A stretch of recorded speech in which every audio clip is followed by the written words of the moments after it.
नमस्कार, मी राजेंद्र तिडके आणि आपण पाहत आहात युवा दर्पण लाईव्ह। सुरुवातीला पाहूयात आजच्या ठळक घडामोडी। पंतप्रधान नरेंद्र मोदींनी देशाची अर्थव्यवस्था मजबूत केली। टीका करणाऱ्या राहुल गांधींनी 1 वर्ष तरी देशात राहून दाखवावे। एकनाथ शिंदे मुख्यमंत्र्यांना भेटायला मुलगा आणि पुतण्याला घेऊन गेले। लक्ष्मण हाकेंचा व्हिडिओ व्हायरल। मला भाजपकडून मंत्रिपदाचा शब्द मिळालाय। समीर भुजबळ यांचा मोठा गौप्यस्फोट आणि शिर्डीत साई भक्तांच्या आरोग्याशी खेळ। आयुक्त तुकाराम मुंडेंचा मोर्चा शिर्डीकडे। एफडीए पथकाची धडक कारवाई। भेसळखोरांचे धाबे दणाणले।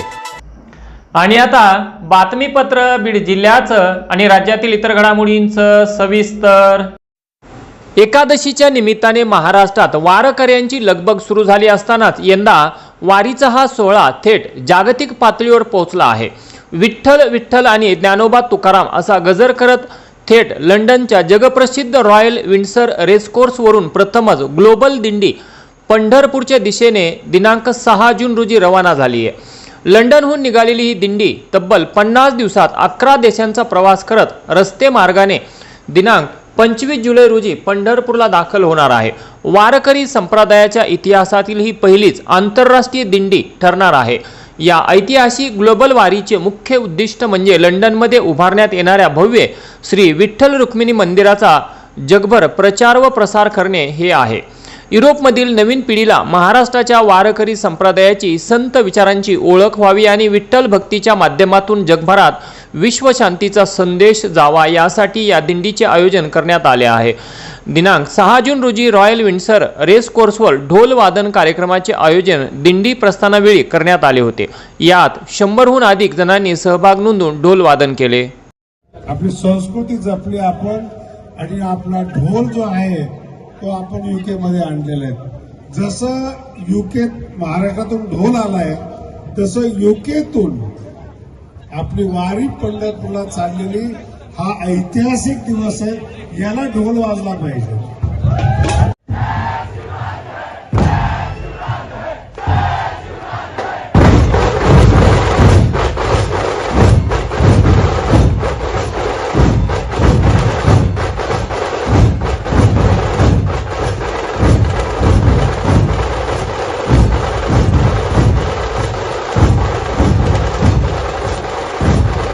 जगातील सर्वात जुनी, मोठी आणि अत्यंत कठीण मानली जाणारी दक्षिण आफ्रिकेतील कॉम्रेड्स मॅरेथॉन यंदा दिनांक 14 जून रोजी आयोजित करण्यात आली आहे। या आंतरराष्ट्रीय स्तरावरील अतिशय खडतर मॅरेथॉनसाठी बीड शहरातील तब्बल 7 धावपटूंनी पात्रता निकष पूर्ण करत आपले स्थान निश्चित केले आहे। दक्षिण आफ्रिकेच्या डर्बन शहराजवळ होणारी ही कॉम्रेड्स मॅरेथॉन केवळ धावणे नसून तो मानवी जिद्दीचा आणि शारीरिक क्षमतेचा सर्वोच्च कस मानला जातो। या मॅरेथॉनमध्ये धावपटूंना तब्बल 90 किलोमीटरचे अवाढव्य अंतर पार करावे लागते। हे 90 किलोमीटरचे अंतर कोणत्याही परिस्थितीत 12 तासांच्या विहित मुदतीतच पूर्ण करावे लागते, अन्यथा धावपटूला स्पर्धेतून बाद ठरवले जाते। या मॅरेथॉनमध्ये थेट प्रवेश मिळत नाही, त्यासाठी आंतरराष्ट्रीय स्तरावरील पूर्व मॅरेथॉन स्पर्धांमध्ये ठराविक वेळेत अंतर कापून आपली पात्रता सिद्ध करावी लागते। या अत्यंत क्लिष्ट आणि खडतर प्रक्रियेतून तावून सुलाखून निघत बीडच्या 7 धावपटूंनी यंदा बाजी मारली आहे। यामध्ये डॉक्टर संजय जानवळे, डॉक्टर विश्वास गवते, डॉक्टर अमोल मोराळे, शरद खिल्लारे, हरी ठोंबरे, कल्याण कुलकर्णी, पीबी जाधव यांचा समावेश आहे। दिनांक 14 जून रोजी दक्षिण आफ्रिकेच्या भूमीवर बीडचे नाव उज्ज्वल करण्यासाठी सज्ज झालेल्या या 7ही धावपटूंना शुभेच्छा व बळ देण्यासाठी रविवारी सकाळी बीड शहरात विशेष गुड लक रनचे आयोजन करण्यात आले होते। पाटोदा तालुक्यातील कोरेगाव येथील ग्रामसेवक कुठल्याही कामाला पैशाची मागणी करतात। पैसे दिल्याशिवाय लोकांची कामेच करत नाहीत। सदरील ग्रामसेवक हा भ्रष्ट वृत्तीचा असून एका प्रकरणात पैसे घेतानाचा व्हिडिओ व्हायरल झाला आहे। या प्रकरणी संबंधित ग्रामसेवकाविरोधात वरिष्ठांनी कारवाई करावी अशी मागणी केली जात आहे। पाटोदा तालुक्यातील कारेगाव येथील ग्रामसेवक हे महाशय कुठल्याही कामाला पैशाची मागणी करतात असे ग्रामस्थांचे म्हणणे असून पैसे न दिल्यास लोकांची कामेच करत नाहीत। एका प्रकरणामध्ये ग्रामसेवक महोदय हे पैसे घेत असल्याचा व्हिडिओ व्हायरल झाला आहे। या प्रकरणी संबंधित ग्रामसेवकाविरोधात वरिष्ठ अधिकाऱ्यांनी तात्काळ कारवाई करावी अशी मागणी सय्यद असद सय्यद जलील यांनी केली आहे। बीड ग्रामीण पोलीस ठाणे हद्दीत धुळे सोलापूर राष्ट्रीय महामार्गावर काल पहाटेच्या सुमारास अज्ञात 3 दरोडेखोरांनी एक कार अडवून आतील महिलांना चाकूचा धाक दाखवत रोड रॉबरीची धक्कादायक घटना घडली।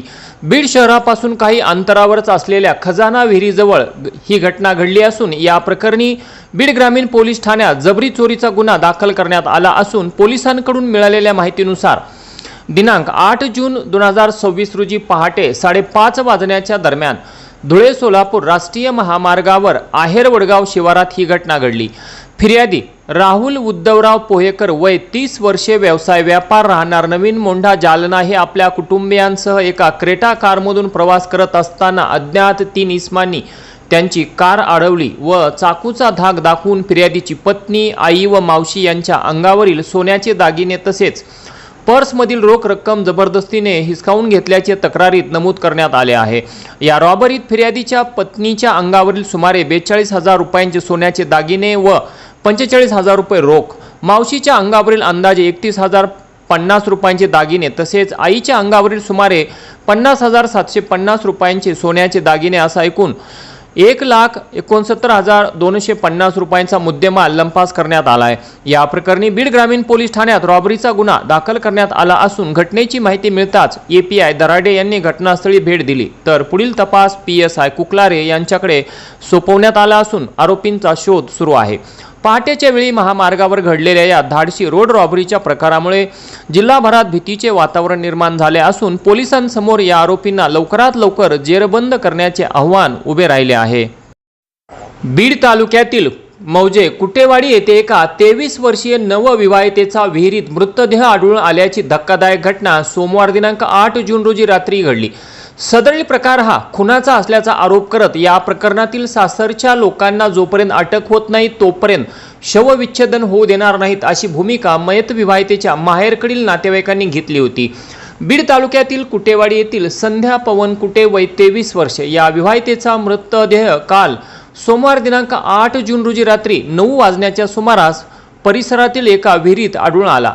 मयत विवाहितेचा मृतदेह शवविच्छेदनासाठी आज बीड जिल्हा रुग्णालयात आणण्यात आला होता। या घटनेनंतर सासरकडील एकही व्यक्ती बीड जिल्हा रुग्णालयात फिरकला देखील नव्हता। त्यामुळे विवाहितेच्या माहेरकडील नातेवाईकांनी सासरच्या मंडळींनी मिळून संध्या हिचा खून केला असल्याचा आरोप केला असून जोपर्यंत आरोपींना अटक होत नाही तोपर्यंत शवविच्छेदन होऊ देणार नाहीत अशी भूमिका नातेवाईकांनी घेतल्याने बीड जिल्हा रुग्णालय परिसरात काही काळ तणावाची परिस्थिती निर्माण झाली होती। दरम्यान कुठलाही अनुचित प्रकार घडू नये म्हणून पिंपळनेर पोलीस ठाण्याच्या 4 पोलीस अधिकाऱ्यांसह कर्मचारी बीड जिल्हा रुग्णालय परिसरात तळ ठोकून होते। उशिरापर्यंत या प्रकरणाची कारवाई सुरूच होती। दरम्यान या प्रकरणी मयत विवाहितेच्या नातेवाईकांनी सायंकाळच्या सुमारास पोलीस अधीक्षक कार्यालयात देखील धाव घेत या प्रकरणातील दोषींना लवकरात लवकर अटक करून न्याय द्यावा अशी मागणी केल्याची माहिती प्राप्त होत आहे। आणि याचबरोबर आजचं बातमीपत्र संपलं। उद्या पुन्हा भेटू काही नव्या आणि ताज्या घडामोडींसह। तोपर्यंत पाहत राहा युवा दर्पण लाईव्ह चॅनल, लाईक करा, सबस्क्राईब करा आणि खाली दिलेल्या बेल आयकॉनला प्रेस करा। तोपर्यंत नमस्कार।